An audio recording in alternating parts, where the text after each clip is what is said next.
Hello. All right, today 3.2 sequences and strings. So a lot of this section is just lots of notation. So let's take a look here and see what's going on here. Okay, what is it? What is it? What do you have here? So what is a sequence? Oh, here we go. Definition. So a sequence, right, is a function whose domain is a set of integers, right? Well, actually, is a subset of the domain of integers, they're calling it, right? The notation S of n is typically used instead of the more general functional notation, S sub n. Okay, S of n. Here's some examples. Let's look at this one. Consider this sequence S. So 2, 4, 6, blah, blah, blah, 2n, right? The first element of the sequence is a 2, right? And followed by a 4. And so we would write S1 is 2, S2 is 4, S3 is 6, and S7 is 2n. And I think you've seen sequences in the past, so this shouldn't be incredibly new. Here's another one. So the sequence U sub n defined by the rule U sub n is n squared minus 1 for all n greater than or equal to 0 can be denoted by this, right? So sometimes we use this notation to indicate that we have a sequence. It tells us that it is a sequence that starts with n equal to 0 and goes up to infinity. Okay, let's take a look at this. Okay, here's a good example.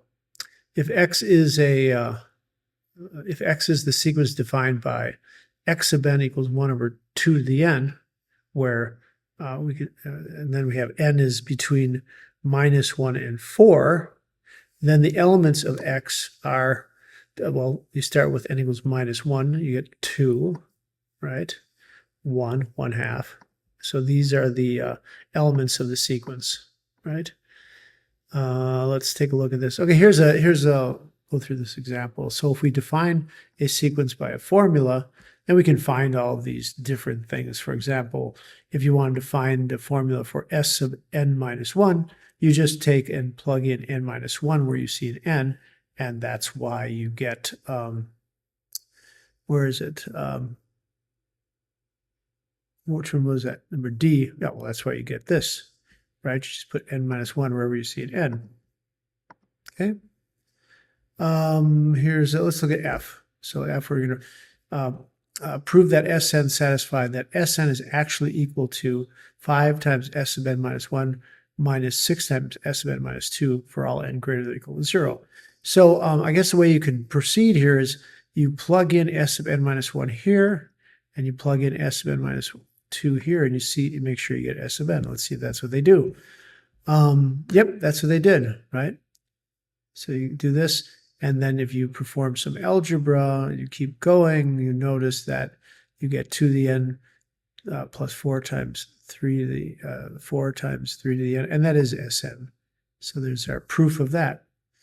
There's different types of sequences: increasing, decreasing, non-decreasing, and non-increasing. Okay, the subtlety of something being non-decreasing is the following: that, well, so what's increasing? Increasing means that if you have I is less than j, then S sub I is actually less than S sub j. Decreasing is exactly the opposite. If I is less than j, then S sub I is greater than S sub j.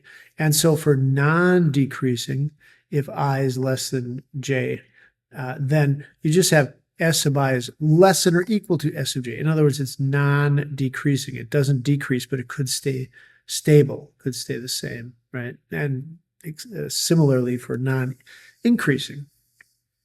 So let's see here. Here's an example. This sequence, right? Let's see. That looks to me like it is a decreasing, and it's non-increasing as well, but decreasing is a stronger condition than non-increasing. So this is a decreasing sequence for I greater than or equal to 1.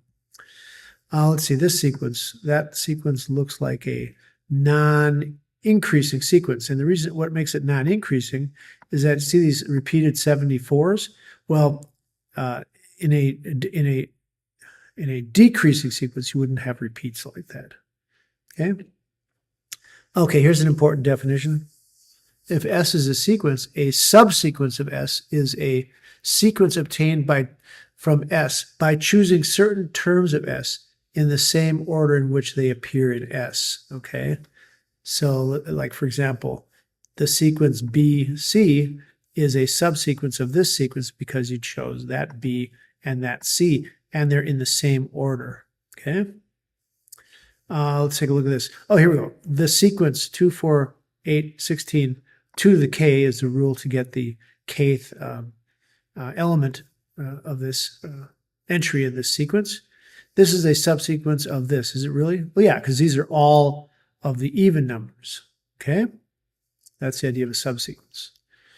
Let's see. Okay, here's definition. So we're going to need to find some compact ways of writing down some algebraic operations performed on sequences. And I think you've seen the summation notation. And this one might be a little bit different. This is the product notation, right? In other words, this formula, right, the formula blah, that's called the sum notation. And this is the product notation. In this notation, you're multiplying all the numbers together, and in this notation, you're adding all the numbers together. That's the result. Some examples. Okay. Changing the index and limits in the sum. Okay, let's go through this one. So we want to rewrite this. Okay, replacing the index I by j, where now we have an algebraic relation between I and j. I is actually j minus 1. Okay, so what do we do? Well, since I is j minus 1, this term right here, I times r to the n minus I becomes j minus 1 r to the n minus j minus 1, which is I minus 1 times r risen to the n minus j plus 1, right? So you substitute that in there. And now notice notice how this is important. Here we're going from I equals 0 to n, but if we're making that substitution, when I is 0, j is 1. So it's actually from j equals 1 up to n plus 1, right? Because how do we get n? Well, for j equals n plus 1, that ends at n. For I, that is. Okay, here's another example. Let A be the sequence defined by the rule, that rule right there, right? Find a formula for the sequence S defined by Sn is the sum I equals 1 to n. Okay, so what you're noticing here, well, let's not notice it, let's just write it down. So we've got Sn is, you get 2, right, times minus 1 to the 0, that's 1, plus 2 times minus 1 to the 1, plus 2 times minus 1 to the 2. So what you're doing here, you see how you're getting repeating 1 and negative 1, 1, negative 1, 1, negative 1. So what it turns out to be is that depending upon what n is, you get it equal to 2 if n is even and 0 if n is odd. So this is a kind of a good example because sometimes different notations make it easier to understand what you're looking at. Let's see. Just another example here. Okay, here we go. Now we're going to talk about strings. So strings are different than sequences. So a string over x, okay, we sometimes call x the alphabet, where x is a finite set, is a finite sequence of elements from x, okay? So here's an example. If x is equal to a, b, c, and if we let, here's the sequence, beta 1, beta 2, beta 3, beta 4 equal b, a, c, then we obtain the string over x. The string is usually written just like this, right? Just like a word. We sometimes call them words. So it's a string of elements, and it's good. A word is a good thing because in a word and in a string, order is very important, right? So and a couple of things that I want to keep in mind, we allow ourselves, just like you can think of it as multiplication, but it's not. But when you have two b's, you can write that as b squared. And you have three a's, you can write it a cubed c. You're allowed to do that because that's just a convention, right?